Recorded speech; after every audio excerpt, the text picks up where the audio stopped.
Welcome back, Kevin's Mobile Repair. We've got a 2009 BMW X3 with the 3.0 motor. We are doing a starter. I will show you the process that I did. As always, this is the stuff that I did. You can do as you choose, but this is what I did for this specific procedure. So, as if you are checking this video out, you likely know the starter is underneath the intake manifold on this. So this is not quite that bad, just kind of tedious task on a couple little items, but that's about it. All right, so first of all, we want to remove your air filter housing that just pops out. Disconnect your mass airflow sensor, take off the hose, take off the bottom hose section that goes onto the intake, which is back over here.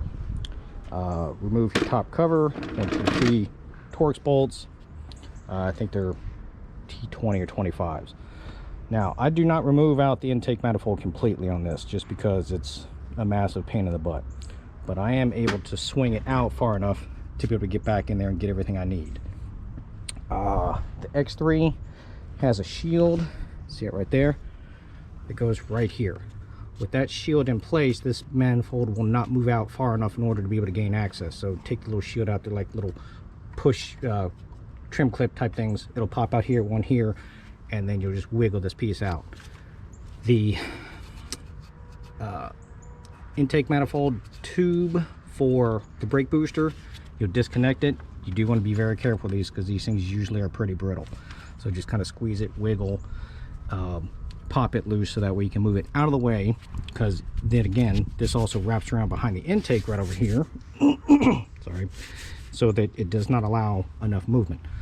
You can disconnect your O2 sensors, but there's plenty of wiring harness, so that I don't need to. One less thing to disconnect and not work anymore, because most plastic pieces on something of 10 years old do not like to come apart very easy and will not go back very easy. Also, the housing for the cabin air filter, take it out. It is I believe T20s, T25s again. They'll sit back here, lift up here, they go right there. Pull this entire assembly out, gives you a whole lot more room back in the back to get to the one long bolt for the starter. The intake bolts are 11s. There are 3 studs that will be right here, here, and here. I do take the studs out. That is going to be an inverted Torx, or if you can get a specific socket on there, that's fine. But basically just takes these out. It makes it easier for the intake to slide up and out of the way as well. Otherwise you have to pull it in a direct fashion. So I just take those studs out. It gives me plenty of room. I can get back and do whatever I need to. Now, as far as the starter, I have a set of inverted Torx swivels. Put mine on an extension, and I can get to that bolt right there. That's the short one. That's the easiest one to get to. With an extension, get it out here. Air tool, power tool, whatever, even a mechanical tool, you can get it out. Ratchet, whichever.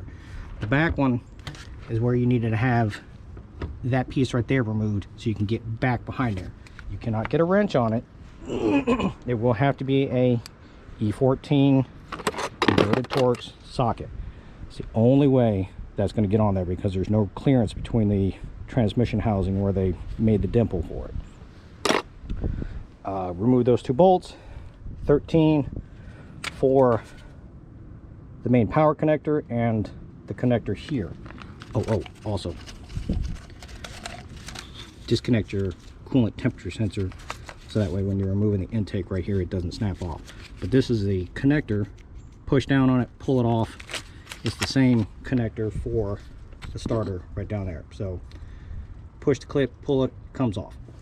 Now these starters are aluminum bolts, so they do require the bolts getting replaced. They're like $8-10 or whatever like that. You can get them most anywhere. You can get them at the dealer, that's fine. You can get them at parts places and stuff too, but it's a kit because they're aluminum, and they are the grounding side for the starter. So it has to have a good connection between the starter itself and the engine, otherwise there's no grounding capability. So make sure you do replace those bolts. But other than that, we're going back together. Disconnect whatever little connectors. I left most of them together because like I said, don't want to take it apart. Less crap, less stuff to have to do.